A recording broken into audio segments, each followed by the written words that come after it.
What are your strengths and weaknesses? Sir ये सबसे चूतिया सवाल है सर. सबसे पहले तो स्ट्रेंथ है ही नहीं. In English, please. I'm telling you. Why will I tell you my weaknesses? मैं आपको अपने स्ट्रेंथ वीकनेस के नाम पे बताऊंगा.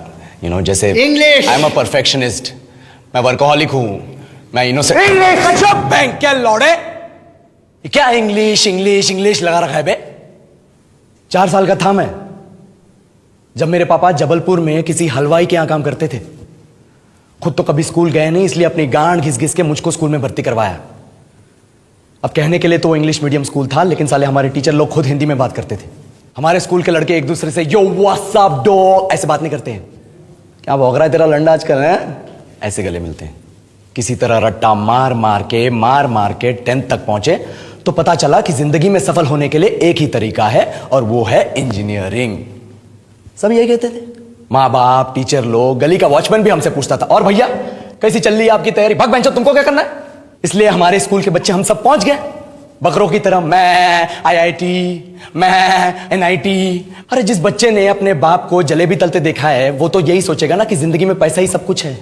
I did not choose this engineering life, sir, and neither did this engineering life choose me. It was shoved down my throat by my teachers while my hands were tied to my back by my friends and my parents watched in silence. और English सुनेगा तो मादरचोद तो सुन. 10th के बाद 2 साल लग गए इस कॉलेज में घुसने के लिए. कोचिंग में निकाल दिए. ना कुछ खेले ना कुछ सीखे. और 2 साल बाद जब यहां पहुंचे तो पता चला कि बड़े शहरों के कॉन्वेंट स्कूल के पढ़े बच्चे जब अंग्रेजी में बात करते हैं तो मरे हुए फूल भी खिल उठते हैं. आहा, हवा में ऑक्सीजन की मात्रा बढ़ जाती है इनकी अंग्रेजी सुन के. और पूरे कॉलेज की लड़कियां इन इंग्लिश स्पीकिंग लड़कों को अपना जीवन साथी.com मान चुकी है. तुझे क्या लगता है? मुझे कभी लगा नहीं कि मैं अपनी अंग्रेजी पे काम करूं, अपने पर्सनालिटी पे काम करूं. बहुत लगा. ये चूतिया इंडस वैली सिविलाइजेशन का जो एजुकेशन सिस्टम बिठा के रखे हो, जिसमें हर साल में 10 सब्जेक्ट, हर सब्जेक्ट में theory, practical, viva, lab work, external, internal, majors, minors, assignment, project, thesis, गांड मार के रख लिया हमारी. महीनों तक नहाना भूल जाते हैं हम लोग, और फिर हमारा परसेप्शन बना देते हो कि हम ऐसे ही रहना चाहते हैं. अब इस साल में एक बार कल्चरल फेस्टिवल आता है, एक बार. उसके लिए भी प्रोफेसर से भीख मांगनी पड़ती है. अरे बिना इंग्लिश बोले, बिना लड़कियों से बात किए कौन गांडू रहना चाहता है वैसे? पर टाइम कहां है कुछ सीखने के लिए? लगे पड़े हैं कोडिंग सीखने.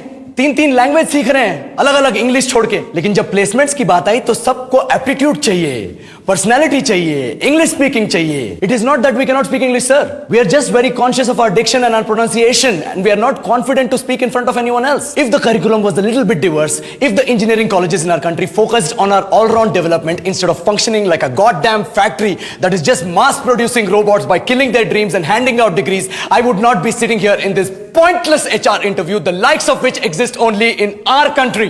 ये लो सर, बोल दिया मैंने 4 और लाइन अंग्रेजी में. अब बताइए, क्या मैं आपके मल्टीनेशनल कंपनी के लायक हूं? Do I have the potential to be a slave of your esteemed organization?